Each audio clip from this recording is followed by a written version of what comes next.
Attention to all SSS members at pensioners. Sa mga nagtatanong, ang tanong po niya, Ma'am, 5 months na ako hindi nakahulog sa salary loan ko sa SSS. Pwede ko ba yun bayaran ng buo o pwede hati-hati? Sa video na ito, pakitapos hanggang sa dulo para malaman ang buong impormasyon.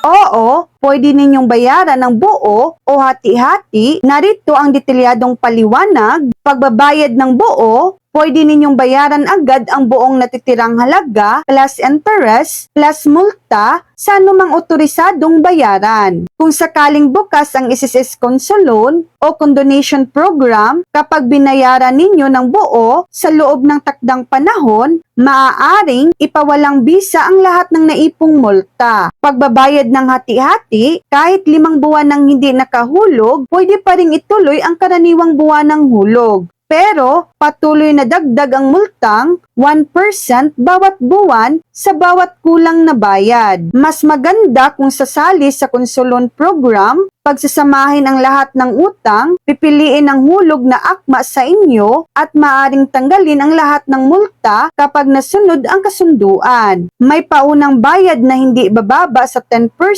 at pangmatagalang pagbabayad hanggang 60 na buwan. Paalala, huwag patagalin pa lalo't lumaki ang utang dahil sa interest at multa. Kung magbabayad ng hati-hati ng hindi sumasali sa programa, siguraduhin hindi bababa sa itinakdang buwan ng hulog para hindi lalong lumala ang pagkakulang. Kung kayo ay empleyado, maaring ipaalam sa inyong kumpanya kung kaya nilang ibawas ulit sa sahod. So yan lang po ang latest update.